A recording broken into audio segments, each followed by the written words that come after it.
আড্ডাগুলির অন্দরমহলে। আড্ডাগুলির অন্দরমহলে আজ আরো একটি নতুন পর্ব। আর আজকের পর্ব দার্জিলিং জেলায় নয়, একেবারে অন্য জেলায়, উত্তর দিনাজপুর জেলায় আমরা চলে এসেছি, রায়গঞ্জে। হ্যাঁ, রায়গঞ্জের কথা বলবো, সবই বলবো, কিন্তু তার আগে আমরা আড্ডাগুলির অন্দরমহলে যে বিশেষত্ব, সেটা বারবার বলি ঠিকই, কিন্তু আরেকবার রিপিট করি। কেননা আমাদের যে আড্ডাগুলির অন্দরমহলে তার দুটি বিশেষত্ব। সেটা হচ্ছে যে আমাদের যে আলাপচারিতা চলে পডকাস্ট চ্যানেলে, যে গল্পগুজব হয়, গল্পগুজব নিছক নয়, তার থেকে অনেক কিছু কথা শোনা, নতুনত্ব কিছু শোনা, যেগুলো মানুষকে উজ্জীবিত করবে, উদ্দীপিত করবে, সেরকম সৃজনশীল কিছু কথাবার্তা আমরা শুনি। সেখানে গোটা বিষয়টাই কিন্তু একেবারে অসম্পাদিত। আর যেটা থাকে সেটা হচ্ছে আমাদের কোনো নির্দিষ্ট স্টুডিও নেই। আমরা যখন যেখানে মনে করি যে আমাদের কথা বলা দরকার, কথা বলা প্রয়োজন, আমরা সেখানেই কিন্তু কথা বলি। কোনো নির্দিষ্ট স্টুডিও নেই। আর সেই জন্যেই আজকে আমরা রয়েছি কুলিক পক্ষী নিবাসে। হ্যাঁ, একেবারে প্রকৃতির মাঝে আমরা রয়েছি, জারুল গাছের নিচে। এখানে পাতা টাতাও চারদিকে ছড়িয়ে রয়েছে। আর এই পরিবেশে যাকে পেয়েছি তিনি হচ্ছেন পুরুষোত্তম সিংহ। নমস্কার। পুরুষোত্তম এই কারণেই রায়গঞ্জের ছেলেও। আর যেটা বলবো সেটা হচ্ছে যে আমরা রায়গঞ্জে কেন, হ্যাঁ, আমরা রায়গঞ্জে এসেছি একটি সাহিত্য উৎসব এবং লিটল ম্যাগাজিন মেলায়। আর সেখানে পুরুষোত্তম অনিবার্য, তার কাছ থেকে কথা শুনবো, তার কথা, কিভাবে কাজকর্ম হয়, সবটাই শুনবো। তবে পুরুষোত্তমকে একটু আমাদের দর্শকদের কাছে একটু নিয়ে আসি, স্বাগত জানিয়ে। তোমাকে স্বাগত জানাচ্ছি আড্ডাগুলির পক্ষ থেকে। তোমাকে ধন্যবাদ। তুমি তো আড্ডাগুলিতে গেছো। হ্যাঁ, অবশ্যই। হ্যাঁ, পুরুষোত্তমকে একটু বলে নিই। পুরুষোত্তম একজন প্রাবন্ধিক, একজন মননশীল লেখক, বিশ্লেষক, আলোচক, গবেষক, অধ্যাপক, অনেক কিছু। আর আরো একটি ওর চারিত্রিক গুণ আমি টের পেয়েছি, সেটা হচ্ছে যে এই যে রায়গঞ্জের বুকের মধ্য দিয়ে যে কুলিক বয়ে গেছে, আর এখানে যে একেবারে চোরা এই যে পক্ষী নিবাসে, তাই না? আমি যেটা দেখলাম, আমি আগে একবার এসেছিলাম, কিন্তু এরকম ভাবে দিনের বেলায় ঘুরিনি। সেখানে একটা চোরা কুলিক বয়ে গেছে, সেখানে ততটা জল নেই, এইরকম জলের মতো। হ্যাঁ, একদম সেই একটা কবি সত্তা ওর ভেতরে কিন্তু বহমান। কি ভুল বললাম? না, ভুল নয়, এটা চেষ্টা করি। এটা শুধু যে আমি তা নয়, যারা বড় বড় গদ্যকার বাংলা সাহিত্যের, ধরো বিভূতিভূষণ বন্দ্যোপাধ্যায় বা দেবেশ রায়, জ্যোতিরিন্দ্র নন্দী, এরা তো ঠিক কবিতা লেখেনি, কিন্তু এদের যদি গদ্য পড়া যায় খুব মনোযোগ সহকারে, কবি সত্তা আবিষ্কার করা খুব বেশি কঠিন না। গদ্যের ভেতরে ভেতরে কবিতার কারুকাজকে কিভাবে বুনে দিতে হয়, সেটা এরা খুব দক্ষ। ছোটবেলা থেকে যেহেতু বাংলা সাহিত্য নিয়ে পড়াশোনা করতে হয়েছে, এসব পড়ে এসেছি এবং খুব ভালো করে দেখেছি তারা কিভাবে গদ্যটাকে মসৃণ করছেন, মিস্টিসিজমে ভাসিয়ে দিচ্ছেন। একটা গদ্যেরও যে সুর, লয়, তাল হতে পারে, সেটা তারা চেষ্টা চালাচ্ছেন। আজকের দিনে মধুময় পালের কথা বলতে পারি, খুব চমৎকার ভাবে গদ্যটাকে বুনন করছেন। মনে হয়েছে যে গদ্যটাকে মসৃণ করতে হবে। মসৃণ ঠিক নয়, যে গদ্যর ভেতর দিয়ে তো পাঠক পড়ে, যে গদ্যটা যাতে ঠিকঠাক না হলে পাঠককে হয়তো পড়ানো সম্ভব হবে না। কিছু মাত্র একটা বিষয় দিয়ে, কিছু মাত্র একটা গল্প দিয়ে, বা কিছু দিয়ে পাঠককে তার উপরেও যে একটা নিষ্ঠত্ব ছড়িয়ে দেওয়া যায়, একটা হৃদয়ের ঘ্রাণ ছড়িয়ে দেওয়া যায়, গুনগুন করে একটা ভ্রমরের গুঞ্জন বইয়ে দেওয়া যায়, সেটাই তো গদ্য। হ্যাঁ, সেটাই গদ্য। এবং বাংলা সাহিত্যের সবচেয়ে বেশি অসুবিধা, যারা এইসব কাজগুলো করে তাদেরকে পাঠক কখনো ব্যতিক্রমী বলে, কখনো আউটলাইনের বাইরে চিহ্নিত করে একটা ঘরানা তৈরি করে বাতিল করে দিতে চায়, যেহেতু সে পথে চলছে না, যে আমাদের যে পথ বা যে পথ নির্মিত হয়ে আছে। আর সেইখানে বাংলা সাহিত্যের হয়তো একটা সংকট তৈরি হচ্ছে, যে লাইনের বৃত্তের বাইরে চলে যাচ্ছে, সে কি করতে চাইছে পাঠক সেটা বুঝুক। পাঠক নিজেকে ব্যবহার করুক, পাঠককেও তো শিল্পী হতে হবে, সে দক্ষ হতে হবে। যে বহু পাঠক আছে তারা না লিখলেও তাদের দু একটা লেখা পড়লেই বোঝা যায় যে ইচ্ছা বলে লেখক হতে পারে, তার সমস্ত মাল মশলা তার মধ্যে আছে, সারমর্ম তার মধ্যে আছে। সেই পাঠককেও সেই রকম দীক্ষিত হয়ে উঠতে হবে, না হলে বাংলা সাহিত্য এইরকম একটা ছোট ছোট বৃত্তে বন্দী হয়ে যাবে, ছোট ছোট সংকটে আটকে যাবে। আপনারা নিশ্চয়ই টের পেয়ে গেছেন কে পুরুষোত্তম, তার কথার মধ্য দিয়েই কিন্তু আমরা বুঝে গেলাম এবং আমার দর্শকেরাও বুঝে গেলেন। পুরুষোত্তম, আমরা এখানে এসেছি লিটল ম্যাগাজিন মেলায়। এই লিটল ম্যাগাজিন মেলা এরকম একটা জঙ্গল তার হৃদয়ে এরকম ভাবে রয়েছে। হ্যাঁ, আসা যাওয়ার পথেও দেখা যায়, কিছুটা, পুরোটা নয়। সত্যি এটা কিন্তু একটা অবাক করা, এই যে জারুল গাছ চারদিকে চেয়ে আছে, এখানে পাখি, আর লিটল ম্যাগাজিন মেলা চলছে। আমরা লিটল ম্যাগাজিনের, তোমার লিটল ম্যাগাজিন কেন প্রিয় এই জায়গাটা? এই জায়গাটা খুব জরুরি। এটার মধ্যে উত্তরটা একটু বড় হলেও, যে দেখো আমি যখন আমি লিখতে শুরু করি, সেটা মনে করো যে এম.এ থেকে, তখন দৈনিক পত্রিকায় লেখা প্রকাশিত হচ্ছে, প্রবন্ধই ছাপা হচ্ছে। এমনও দিন গেছে যে 3টি পত্রিকায় একদিনই লেখা ছাপা হচ্ছে, এবং সেই রেকর্ড আমার মাস্টারমশাইরাও করতে পারেননি। এবং সেটা ইচ্ছা কোনো ব্যাপারটা মানে আমি তথ্যটা বললাম, কিন্তু তারপর মনে হচ্ছে এক জায়গায় মনে হলো যে এই দৈনিক পত্রে সাহিত্য হবে না।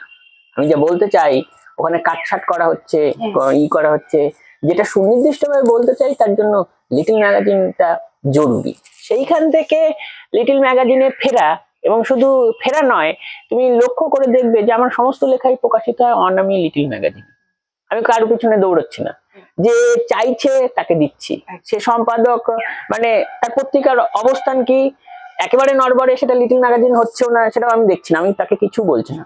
লিটল ম্যাগাজিন নামক একটা এখতিয়ারে সে ঢুকেছে, করতে চেয়েছে, একটা প্রবন্ধ চেয়েছে, দিয়েছে। এবং যখন সে পত্রিকাতে দিচ্ছে আমি দেখলাম যে কিছুই হয়নি, তবু আমার কখনো মন খারাপ হয়, কখনো মনে হয় যে এইভাবেই চলুক, দেখা যাক যে লিটল ম্যাগাজিনের মধ্য দিয়েই কিভাবে সাহিত্য চর্চা এগিয়ে যেতে পারে। এবং বাংলা সাহিত্যের যে মূল স্রোত, যে মূল বীক্ষণ, সেটা কিন্তু লিটল ম্যাগাজিনের মধ্য দিয়ে এসেছে, দৈনিক পত্রিকার মধ্য দিয়ে আসেনি। দৈনিক পত্রিকায় কেউ কেউ লিখেছেন, ভালো লেখা অবশ্যই আছে, কিন্তু আমাদের ধরো অমিয় ভূষণ বা দেবেশ রায়, কৃষ্ণগোপাল মল্লিক, যাই বলি, যত অজস্র নাম বলতে পারি, উদয়ন ঘোষ থেকে শুরু করে অরুণেশ ঘোষ, শৈলেশ্বর ঘোষ, মলয় রায়চৌধুরী, সমীর রায়চৌধুরী, অজস্র নাম আমি তালিকা করছি না।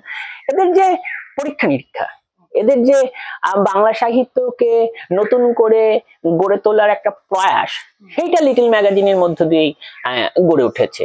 এবং রবীন্দ্রনাথের বাংলা, বঙ্কিমচন্দ্র চট্টোপাধ্যায়ের যে বাংলা, সেই বাংলাকে আজকের লেখকরা নতুন করে এগিয়ে নিয়ে যাচ্ছে। এবং ধরা যাক যে আমি যদি রিমিদের কথাই বলি, সেই রিমিদে সেই যে আমাদের আবহমান কবিতা, সেই কবিতা থেকে একটা বাক্যে এসে তিনি নিজেকে প্রতিষ্ঠা করতে চাইছেন।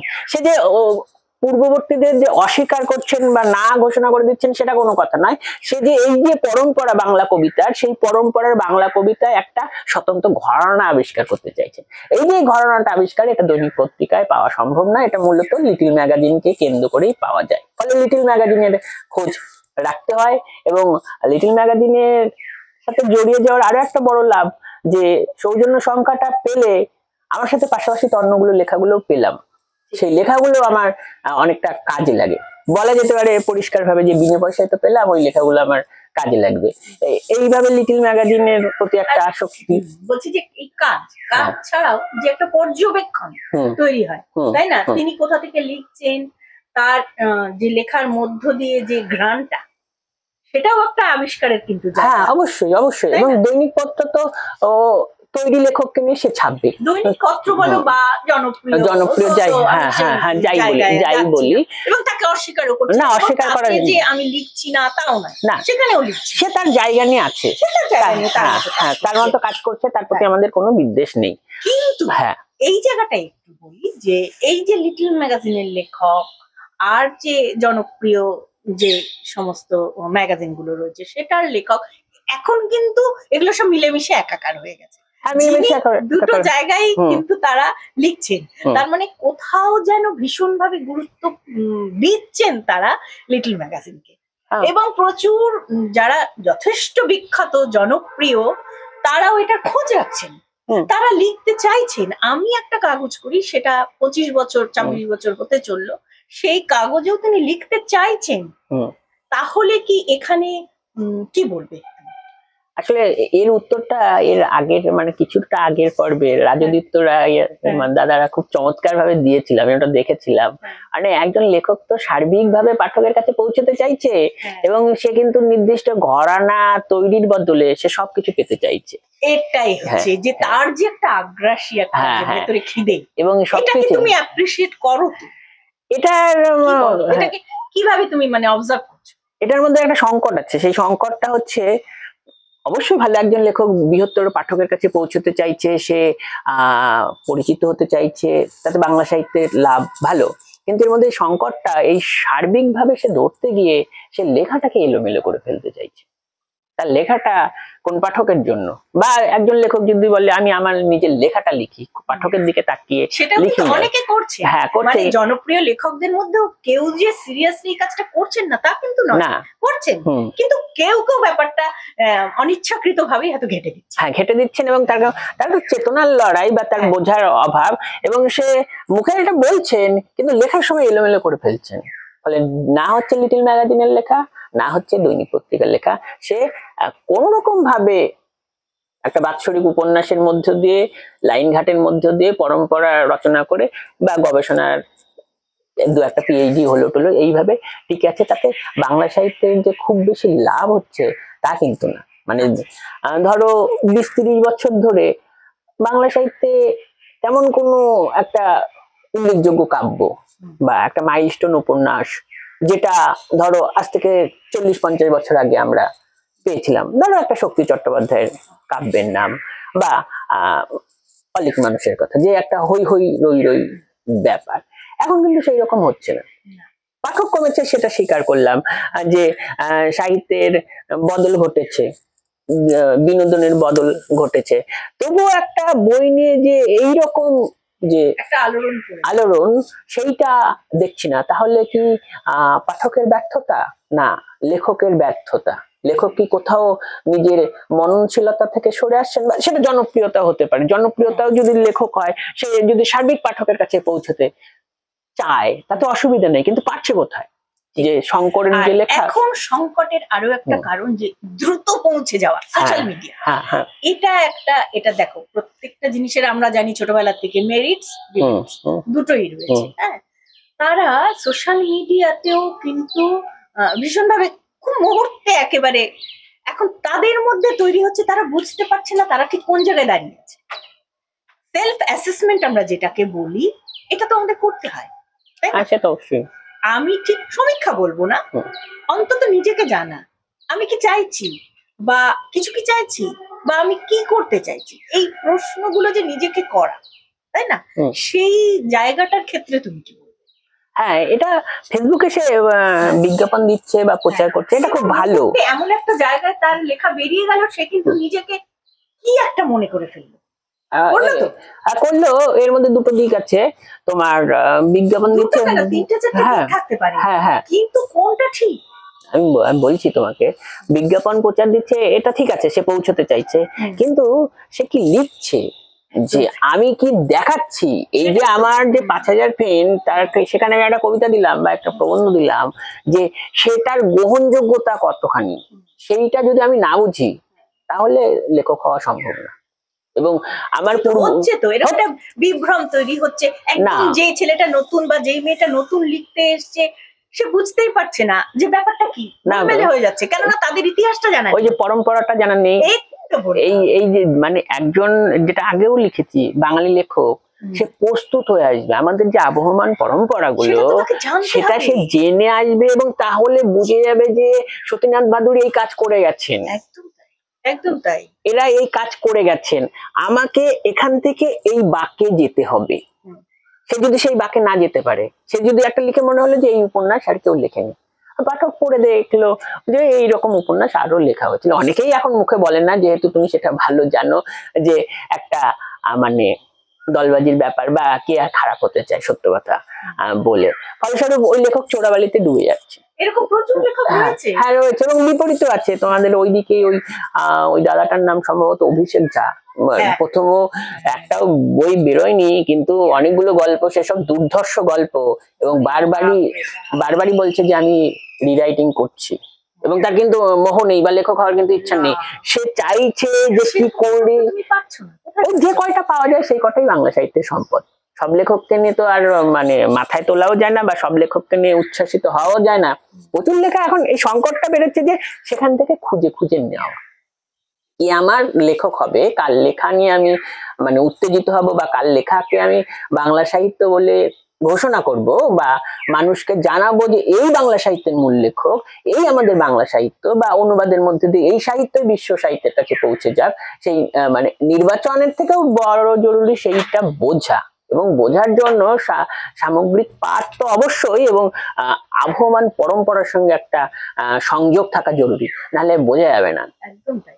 তা না হলে তুমি ঠিক মূল্যায়নটাও করতে পারবে না। তোমাকে তো ব্যাপারটা এইরকম ভাবে দেখতে হবে, বুঝতে হবে, সেই বোঝার সময়টুকু তো আজকের ছেলে পেলেন নেই। আছে কি? এখন চটজলদির যুগ। দেখো এখন তোমার খুব যেটা বলেছিলে, তুমিও তো এই সময়েরই না, বা তোমার মতন এই দেখাগুলো, মানে আমি তোমার মতন করে বা কাউকে উদ্দেশ্য করেও আমি বলছি না, যে এই দেখাগুলো কিন্তু আগে ছিল। হ্যাঁ অবশ্যই ছিল। সেই দেখাগুলো হারিয়ে যাওয়ার পেছনে যে এই যে সোশ্যাল মিডিয়া, হ্যাঁ হ্যাঁ সেটা অবশ্যই কাজ করেছে, অবশ্যই কাজ করেছে, যে খুব তাড়াতাড়ি সস্তা মানে হাততালি পাওয়ার একটা মোহ চলে এসেছে, এবং যেটা প্রদর্শন প্রভাবে, যে ও হাততালি এত তাড়াতাড়ি সহজে লেখক হয়ে গেল, আমি কেন পারবো না। অনেকে হ্যাঁ হয়ে গেল। ফলে ওই তোমার তুমি সব জানোই, ওই রবীন্দ্র সমকালে রবীন্দ্রনাথকে অনুকরণ করতে গিয়ে একদল হারিয়ে গেল, কিচ্ছু করতে পারলো না। এদেরও হবে। এবং তুমি যদি এই উত্তরবঙ্গের লেখকদের কথা বলো, ভাগের কথা আমি যাচ্ছি না, বহু লেখকের কোনো প্রস্তুতি নেই। হ্যাঁ বহু লেখকের কোনো প্রস্তুতি নেই, চলে এলো লিখতে, কারণ এটা মামার বাড়ির আবদার, বুঝলে তো, যে লিখবে, আচ্ছা লেখ, তোদের ইচ্ছে হয়েছে লেখ, তাতে কোনো আপত্তি নেই। হয়তো পড়া নেই, কিছু আবছা আবছা ধারণা রয়েছে, পড়া নেই সেটা মানলাম, ওর একটা জীবনবোধ দরকার।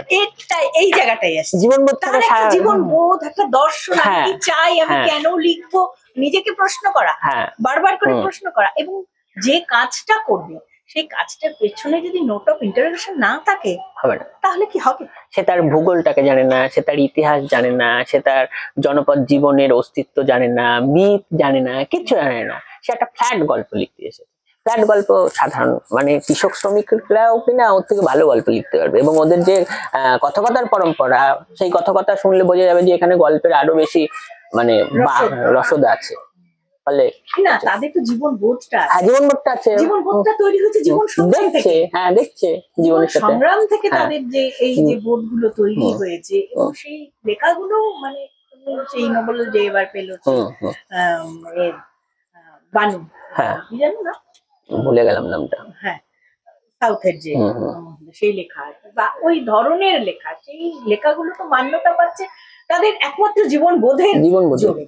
হয়তো তার এটা প্রথম লেখা, এরকম প্রচুর রয়েছে আর কি। তার সেই জীবনবোধটা অন্তত দরকার। অবশ্যই জীবনবোধ ছাড়া বড় লেখক হওয়া যায় না। এবং শ্যামল গঙ্গোপাধ্যায়ের একটা খুব চমৎকার মানে বক্তব্য ছিল, তোমার পেটের ভেতরে যদি কিছু না থাকে, তোমার শৈশব যদি না থাকে, তুমি লেখক হতে এসো না, তুমি পারবে না। তুমি গল্পটা গড়বে কোথার থেকে? তোমার গল্পই নেই তো পেটের ভেতর, এবং জীবনবোধই নেই। বিভূতিভূষণ একটা জীবনবোধ দিয়ে চালিয়ে দিয়ে গেল, এবং ভাষা এবং জীবনবোধের উপর দাঁড়িয়ে চালিয়ে গেল, এবং এটা আজকের দিনেও কতটা প্রাসঙ্গিক। হ্যাঁ মানে আমি আমার অবসরে আরণ্য, হ্যাঁ হ্যাঁ অবশ্যই, মানে সে জঙ্গল আর জঙ্গল নেই, সেটা একদম মর্মে মর্মে কোথায় মানে সাহিত্যের এইটাই তো দরকার। এবং সাহিত্যের অনেক বাকবদল ঘটেছে, এবং সেই উপন্যাসের ক্ষেত্রে বা কবিতার ক্ষেত্রে নতুন লেখক এসেছে, তারা নতুন ভাবে প্রতিষ্ঠা পেতে চেয়েছে এবং নতুন কাজ করতে চেয়েছে। সেটা সঠিক ব্যর্থতার বদলে সে একটা নতুন অভিমুখ রচনা করতে চেয়েছে, এবং বাংলা সাহিত্যকে নতুন দিকে নিয়ে যেতে চেয়েছে, এবং তার মধ্যে দিয়ে আমাদের যে পরম্পরা সেটা রচিত হয়েছে খুব ভালো। কিন্তু এখানে যেটা জরুরি, সেই বীক্ষণটা জরুরি। আমাদের অমিয় ভূষণ এখান থেকেই পেরে গেল, তার বীক্ষণটা ছিল। যে কি লিখি বা কেন লিখি, কিভাবে লিখবো, এইটা জানা উচিত। এইটা না জানলে আর লিখতে আসা উচিত না। এবং সমস্ত এই যে রাঁধুনি বা যে কৃষক, সে তো সমস্ত গুছিয়ে টুছিয়ে তারপর তো খেতে নামে। তুমি লেখাটাও যদি একটা ক্ষেত ভাবো, গুছিয়ে নামতে হবে, না হলে সম্ভব হয় না। তাহলে তুমি কি বলো, সে কথাটা বলবো না, সকলেই কবি নয় বা কেউ কেউ, এই কথাটা আমি বলবো না। আমি বলবো যে তাহলে এই যে ঝাঁকে ঝাঁকে সবাই মানে পাঠক কম লেখক বেশি, এটা কি তুমি কিভাবে দেখো? মানে অন্তত তারা লেখার চেষ্টা, বা মনে মনে আমার ভালো লাগছে লিখছে, সেটা তো একটা পজিটিভ দিক। অবশ্যই সে কোথাও একটা অন্য কিছু না করে ভালো, ভালো ভালো ভালো দিক। তাহলে তুমি এই জায়গায় যে এত বেড়ে যাচ্ছে, সেটাকে বা ব্যাখ্যা করো। হ্যাঁ, এইখানে যেটা জরুরি সেটা হলো যে আমি লেখক ঠিক আছি, আমাকে তার আগে হতে হবে পাঠক। মানে আমার সমসাময়িক যারা লিখছেন তাদের লেখাগুলো দেখে আমাকে বুঝতে হবে যে তাদের থেকে আমি ঠিক লিখেছি না পিছিয়ে লিখেছি।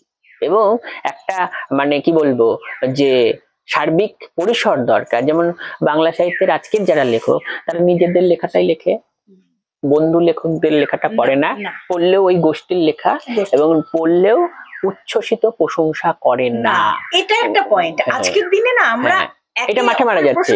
না না, আমার সময়ের এই উপন্যাসটা খুব চমৎকার, 2-4 জন বাদ দিয়ে এই কাজটা করে না। ফলে আমি পারিনি, আমার ব্যর্থতাটাকে আমি বাজারে প্রদর্শন করতে চাইছি, যে ও পেরেছে ওকে আমি এগিয়ে দিতে চাইছি না। যে আমার ব্যর্থতা থেকে আমাকে কিভাবে লেখক হতে হবে সেই প্রচেষ্টাটা নেই। ফলে প্রচুর পরিমাণে লেখা, তাতে মানে ভুলের কিছু নেই, কিন্তু আমার লেখাটা যে হয়নি এটা আমাকে বুঝতে হবে, যে আমি স্টপ থাকি। রণপদ চৌধুরী লেখা বন্ধ করে দিল, যে ও বুঝে গেল যে আমার লেখা আর হচ্ছে না। লেখক বৃদ্ধ হয়ে গেলে সে রিপিটেশনে চলে যাচ্ছে, বুঝে গেল যে আমি বন্ধ রাখি। আমার সমসাময়িক যারা লিখছে তাদের ভালো লেখাটা নিয়ে বলি। এবং এইরকম যদি একটা চর্চার পরিসর না গড়ে ওঠে তাহলে হবে না। যে সবাই যদি নিজে বলে যে আমি শ্রেষ্ঠ লেখক, এবং সে যদি একটা বৃত্ত গড়ে তোলে, একটা বৃত্ত গড়ে তোলে, ওরা আমাকে বলেছে, আবার অনেক লেখক সার্টিফিকেট প্রদর্শন করে, অমুক লেখক এই বলেছে, অমুক লেখকের বাড়িতে বই পাঠিয়ে 2-4 লাইন লিখে নিয়েছে, কিন্তু তার দ্বারা কিচ্ছু হয় না, কারণ সে তার লেখার মধ্যে কিছু নেই। সে যে প্রথমত লেখক ঠিক আছে, তাকে তো সৎ হতে হবে। এই জায়গাটা একটা বিরাট, লেখার ক্ষেত্রে সৎ হতে হবে এবং বলার ক্ষেত্রে সৎ হতে হবে, এবং সমসাময়িক সাহিত্য নিয়ে সৎ হতে হবে, নাহলে হবে না। যে আমি পারিনি সেইটাকে নিয়ে আমি দৌড়াচ্ছি, আমি পারিনি আমি থেমে যাবো। আমাকে যদি এখন বলো তুমি গান গাইতে, আমি বলবো যে আমি গান গাইবো না, আমি পারি না। অনেকে আছে আমাদের জানি, ঠিক আছে, ও করবেই। আমার এক বন্ধু ছিল, স্কুলে পড়তো, ও সবকিছুতে অংশগ্রহণ করবে, কিচ্ছু পারে না, করবেই। মানে ব্যাখ্যা নেই এই বাঙালি লেখকদের কাছে, আরে আমি পারছি না লিখতে, লিখবেই। আমি যে পারছি না, এটার জন্য তো একটা বোধ দরকার। ওই যে সমসাময়িক লেখাগুলো পড়ছে না, পড়ে যদিও দেখে যে না আমারটা হয়নি, ওদের তুলনায় আমি অনেক পিছিয়ে, সেই জায়গায়, এবং সেটাকে মেনে নেওয়া। হ্যাঁ, মেনে নেওয়া, মেনে নেয় না কেউ, এবং তুমি বলতে গেলে রাগ করবে, সেই জন্য চুপ থাকাই ভালো। এবং সেই কারণেই আগাছা বাড়ছে। তোমার সঙ্গে অনেক কথা হলো। হ্যাঁ, আর এরকম একটা পরিবেশ দেখো, ওখানে সবাই এই সকালেও সবাই বেড়াচ্ছে, নীরবে হিম নিচ্ছে, তাই না? এত সুন্দর একটা পরিবেশ। আর এবার আসি আমরা লিটল ম্যাগাজিন মেলায় এসেছি। হ্যাঁ, সেটার অনেকটা দায়িত্ব ঘাড়ে রয়েছে, তোমার কলেজে হচ্ছে ব্যাপারটা, কালকে দেখলাম। আর এটা আমাদের যে আজকের এই ব্যাপারটা, এটা একেবারে লিটল ম্যাগাজিন এসে যাওয়াতে, সাহিত্য উৎসব এসে যাওয়াতে, এটা আমাদের কালকে এটা যাবে দর্শকের কাছে, দেখতে পাবেন।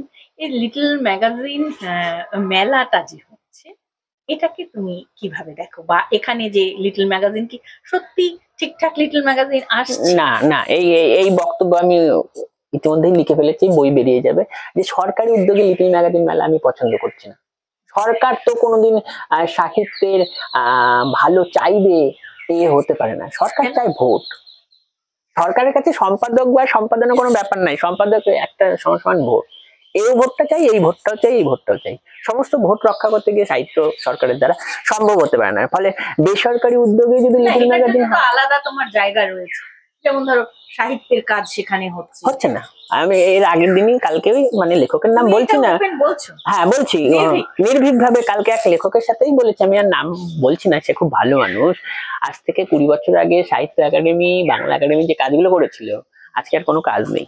তোমার শহরের লোক অষ্টু কুমার শিকদার যখন বাংলা একাডেমি, সাহিত্য একাডেমিতে যে ছিল, সেই কাজগুলো যখন হয়েছিল, আজকে আর নেই। ভাঙন কিছু কিছু ধরে তখনই ধরে গেছে। অষ্টু কুমারের বাবুর লেখায় আছে যে ওই যে বাংলা গল্প সম্পাদনা করছেন, হয়তো 3টি খণ্ড করেছিল, 4র্থ খণ্ড হয়নি। গল্প নির্বাচনে কেউ কেউ বাধা দিচ্ছে, এই গল্প কেন? এই পয়েন্টটা আমি বলবো, শুধু গল্প নয়, কবিতার ক্ষেত্রেও দেখেছি একদম লবির লোকজনকে এই ব্যাপারগুলো আমি দেখেছি। আমি এই ব্যাপারে কিছু বলছি না, আমি তোমারই মতামতটা আমি ফলে লিটল ম্যাগাজিনের বলে যে পত্রিকা করেছে, 2টো সংখ্যা, 3টে সংখ্যা, 4টে সংখ্যা, যে সম্পাদক কিছুই বোঝে না সেও সম্পাদক হয়ে গেছে। তা তো অসুবিধার কিছু নেই। মানে পাঠক বিভ্রান্ত হচ্ছে। একটা তরুণ পাঠক, মানে যে ভিডিওটা করছে আমাদের ছাত্র বিশ্বজিৎ, ও তো কিছু বোঝে না, সদ্য কলেজে পড়তে এসেছে। ও তো একটা পত্রিকা কিনবে, ইচ্ছা মতো একটা পত্রিকা কিনলো, কিন্তু সেখান থেকে কিছু আর পেলো না। ও কি বুঝে গেল, বাংলা সাহিত্যের, আজকের বাংলা সাহিত্য বুঝি এইরকমই।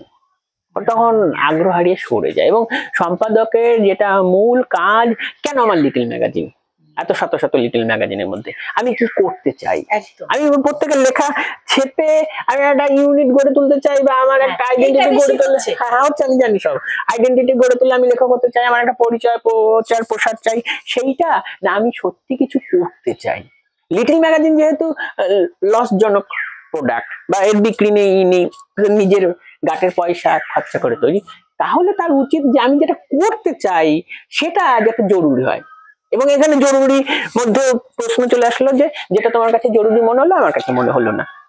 যেটা তুমি সাহিত্য বললে, আমি বললাম যে ওটা সাহিত্য হয়নি। হ্যাঁ লেখক না লেখক চলে এলো, পুরো সিস্টেমটা গোলমেলে হয়ে গেল। ফলে সংকট দিন দিন বৃদ্ধি পাচ্ছে। এখান থেকে বেরিয়ে আসার যেটা মূল জায়গা বা পথ, যে সঠিক পাঠক, সঠিক বীক্ষণ এবং পরস্পরক একটা সহানুভূতি, সহাবস্থান। ওই লেখকের ক্ষেত্রেও যা, সম্পাদকের ক্ষেত্রেও।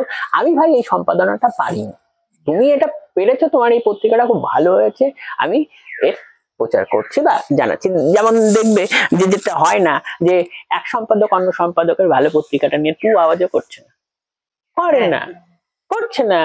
অথচ একটা দৃষ্টান্ত দিই, তাহলে বুঝে যাবে যে অনুষ্টুপের সমর্ষণ সংখ্যা প্রকাশ হবে, অনেক বড় হয়ে গেছে।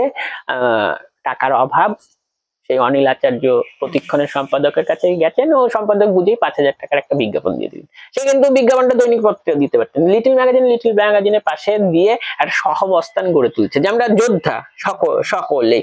আজকের এই সহাবস্থানটা চাই, যে আমি পারিনি, স্টপ থাক আমারটা, এ পেরেছে, একে আমি সহযোগিতাটা করি। এ কি করছে যে না আমি পারিনি, এই দিয়েই আমার 40 বছর চলে এসেছে, 50 বছর দিয়ে খালি ওই 50 বছর ধরে পত্রিকা করে আসছে, 50 বছর ধরে একটা সংখ্যা হয়নি বললে আবার রাগ করবে। কিছু করার নেই, হয়নি তো হয়নি, কি হবে, হ্যাঁ মানতে হবে তোমাকে। তুমি কি একটা হয়ে যেতে, তাই না?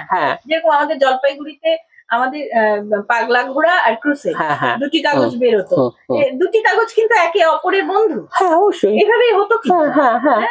এই সহাবস্থানটা থাকলে হবে না, বরং তোমার সামনে প্রশংসা, আড়ালে নিন্দা, এই জিনিসটা।